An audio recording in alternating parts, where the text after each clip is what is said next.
नमस्कार विद्यार्थी मित्रांनो.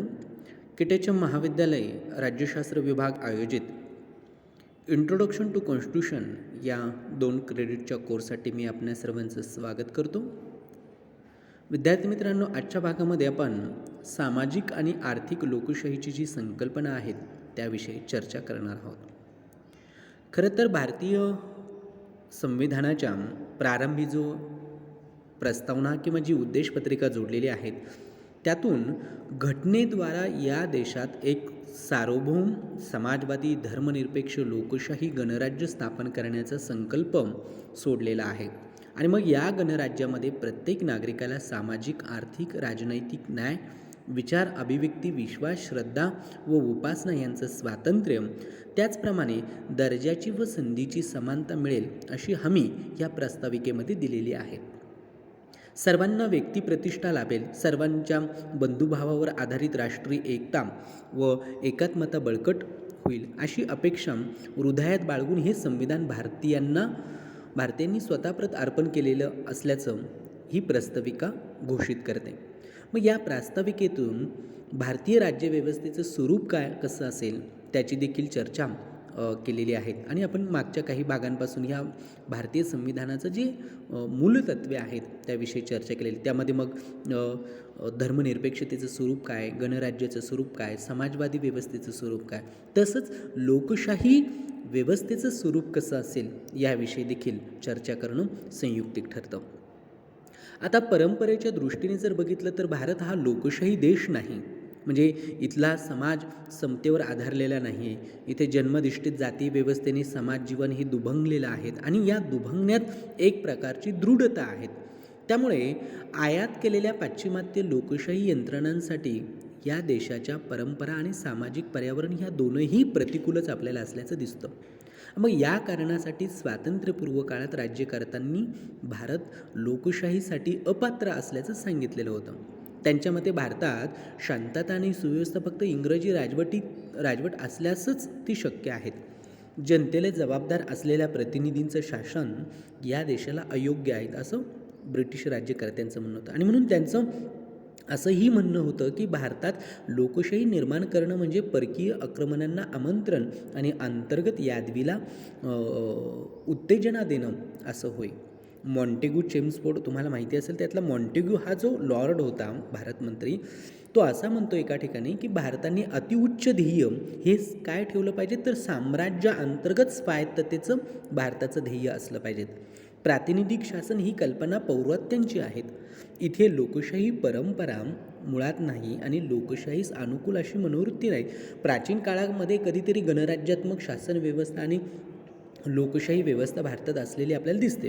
परंतु आधुनिक काळात ज्या पद्धतीची लोकशाही आहे ती भारतात नाही आहेत. कारण भारतात अनेक वंश आहेत, अनेक भाषा, धर्म, रूढी, प्रथा, परंपरा अशा वेगवेगळ्या पद्धती आहेत आणि म्हणून एक संघ लोकसमुदाय ह्या देशात नाही. त्यात या राष्ट्राचा प्रचंड आकार मोठा आहे, अमर्याद विविधता यांची भर आपल्याला दिसते. आणि मग अशा परिस्थितीत लोकशाही कशी शक्य येणार हा प्रश्न त्या काळात निर्माण झाला होता. पण राज्यकर्त्यांचं असं मत असताना देखील राष्ट्रीय चळवळ मात्र प्रातिनिधिक लोकशाहीची मागणी करत होता आणि शासनात अधिकाधिक प्रमाणात सहभाग मिळवू इच्छितांना आपल्याला दिसतात. काळाच्या गतीबरोबर चळवळीचं पारडं जड होत गेलं आणि भारताला स्वराज्य मिळालं. भारताने स्वतःची राज्यघटना तयार केली आणि त्या राज्यघटनेद्वारे लोकशाही यंत्रणांची प्रतिष्ठापना केलेली दिसते. पाश्चिमात्यांचे तत्त्व असेल, संस्था या समाजात अजून पुरेशा रुजलेल्या नाहीत.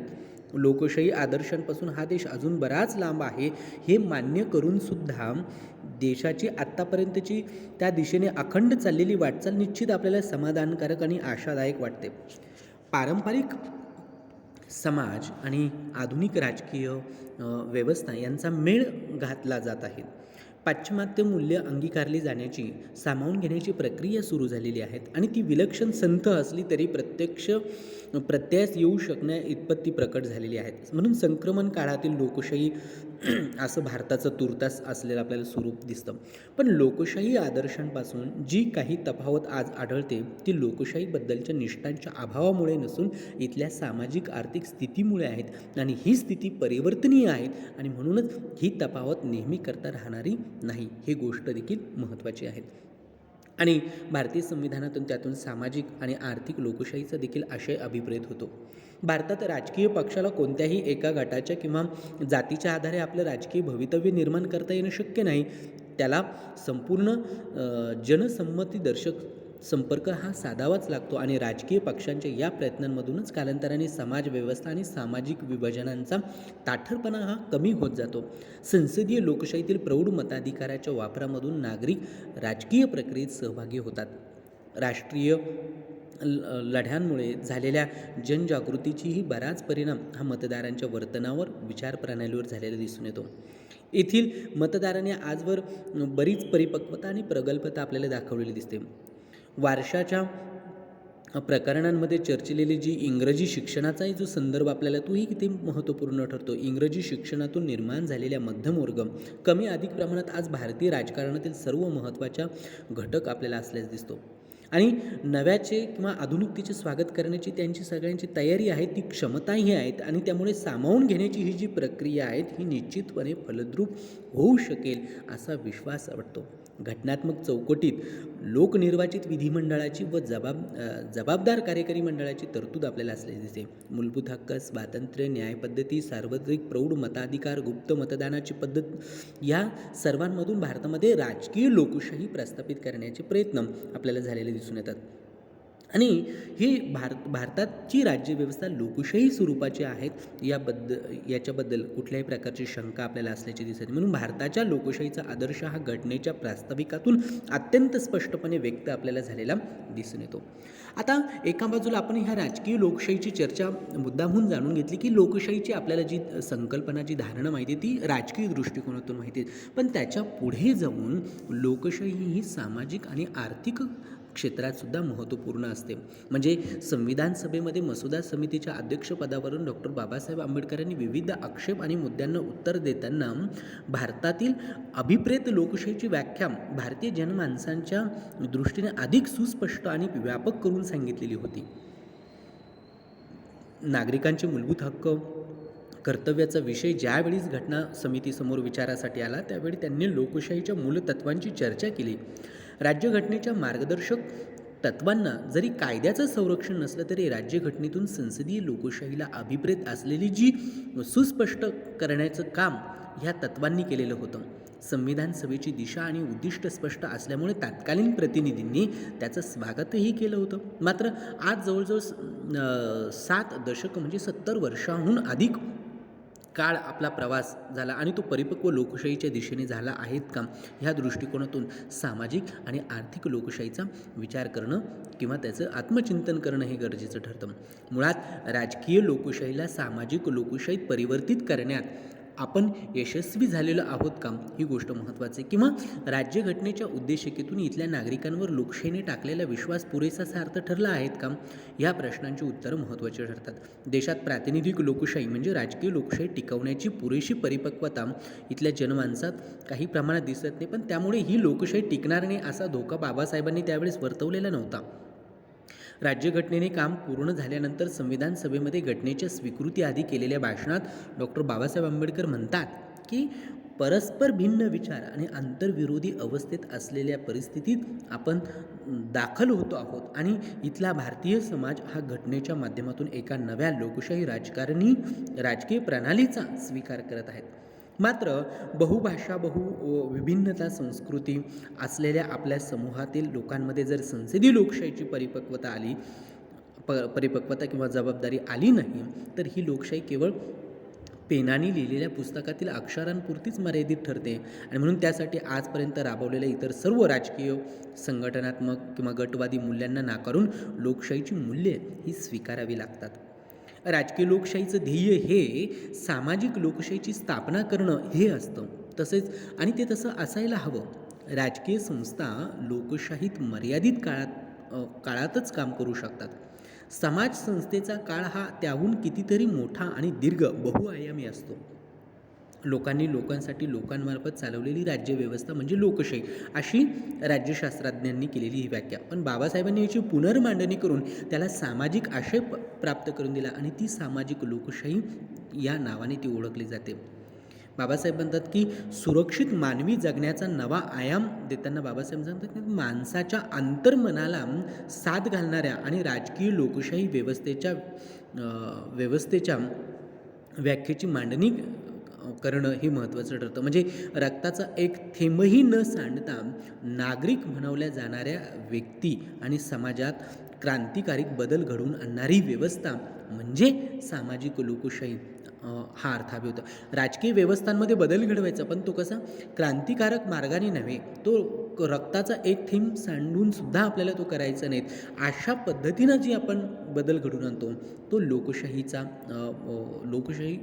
सामाजिक लोकशाहीचा खरा अर्थ या अर्थाने सांगता येईल. म्हणून हा विश्वास इथल्या राज्यघटनेतून बाबासाहेबांनी नागरिकांवर आपल्याला दाखवलेला दिसून येतो. ही गोष्ट त्यामध्ये महत्त्वपूर्ण ठरते.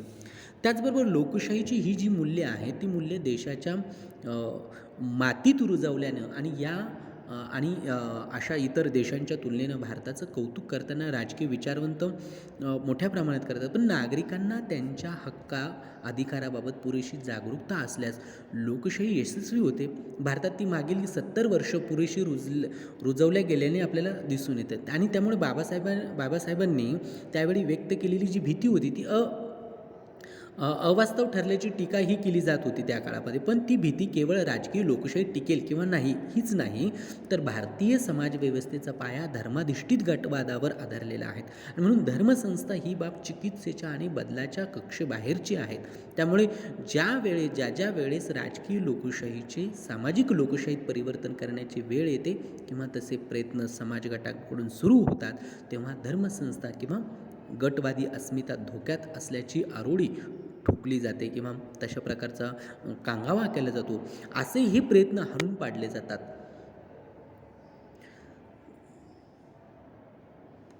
दुसरी गोष्ट म्हणजे की स्वातंत्र्यापासून आजपर्यंतच्या विधान असेल, राज्यसंस्था असेल, लोकसभेच्या बाबतीत असेल किंवा स्थानिक स्वराज्य संस्थांच्या बाबतीत या निवडणुकांचा जर विचार केला तर जात धर्म याच्या आधारावर केल्या जाणाऱ्या मतदानांची आकडेवारी राजकीय गणितं पाहिल्यानंतर आपल्या लक्षात येतं. आणि म्हणून भारतीय राज्यव्यवस्थेमध्ये धर्मसंस्था, जातीय संस्था ही निवडणूक आणि सत्ता स्थापनेमध्ये सर्वात महत्त्वाचे घटक मानले जातात. आणि हेच इथल्या सामाजिक लोकशाहीच्या दृष्टिकोनातून ही घटक चिंतेची गोष्ट आपल्याला असल्यास दिसून येतात. घटनात्मक लोकशाही स्वीकारल्यावर नागरिकांनी असंविधानिक मार्गांचा त्याग करावा असं सुद्धा बाबासाहेब म्हणतात. त्यांनी आंदोलनं आणि सत्य मानल्या जाणाऱ्या आग्रहांचा अर्थात सत्याग्रहांचाही त्यांनी मांडणी केलेली आहे. संविधानिक मार्ग उपलब्ध असताना कुठल्याही असंविधानिक मार्गांचा वापर करण्याचं कुठलेही स्पष्टीकरण योग्य ठरत नाही. माणसाचं नागरिक म्हणून मूलभूत अधिकार कुठल्याही स्थितीत हिरावले जाता कामा नये ही बाबासाहेबांची असलेली नागरिकांकडनं अपेक्षा आपल्याला सांगते ते. पण अज्ञान आणि अपरिपक्वतेतून आपले अधिकारच नाही तर आपले संपूर्ण अस्तित्वच संकुचित धर्मसंस्था किंवा समूहवादी शक्तींच्या पायावर आत्मीयतेने वाहणाऱ्या नागरिकांमध्ये लोकशाहीला हवी असलेली प्रगल्भता कधी येईल हा खरंच चिंतेचा विषय आहे. आणि म्हणून सामाजिक लोकशाही जी बाबासाहेबांना अपेक्षित होती ती लोकशाही येणं गरजेचं आहे. दुसऱ्या बाजूला सामाजिक लोकशाहीला जोडून लोकशाही शासन यंत्रणा जशी घटनेनुसार चालते आणि या पार्श्वभूमीवर घटनेत आर्थिक लोकशाही नेमकी कशी आहेत हे देखील पाहणं गरजेचं ठरतं. खरं तर आर्थिक लोकशाही हा सामाजिक आणि आर्थिक तफावत कमीत कमी करण्याचा प्रयत्न करत असते. आर्थिक लोकशाहीमधून हा प्रयत्न होत असतो. तसंच अर्थशास्त्रज्ञांच्या मते कर्मचारी आणि मालक किंवा कामाच्या ठिकाणची लोकशाही परिस्थितीस आर्थिक लोकशाही असं आपण म्हणू शकतो. पण समावेशक लोकशाही दृष्टिकोनानुसार आर्थिक सत्तेच्या वाटपात समता आणून आर्थिक समानता निर्माण करणं म्हणजे आर्थिक लोकशाही होय असा त्याचा अर्थ घेता येतो. म्हणून आर्थिक लोकशाही साध्य करण्यासाठी राजकारण विरहित आर्थिक प्रक्रिया, विषम आर्थिक सत्तेचा अभाव, आर्थिक निर्णय प्रक्रियेत लोकांचा सहभाग, बाजार नियंत्रणासाठी सामाजिक नियंत्रण, सार्वजनिक खर्च, समाजवादी आणि मिश्र अर्थव्यवस्था अनुकूल असं निर्माण करणं किंवा आर्थिक संस्था निर्माण करणं, कमीत कमी आर्थिक विषमता निर्माण करणं ह्या अटींची पूर्तता आवश्यक ठरते आणि त्यातून आर्थिक लोकशाही ही निर्माण होऊ शकते.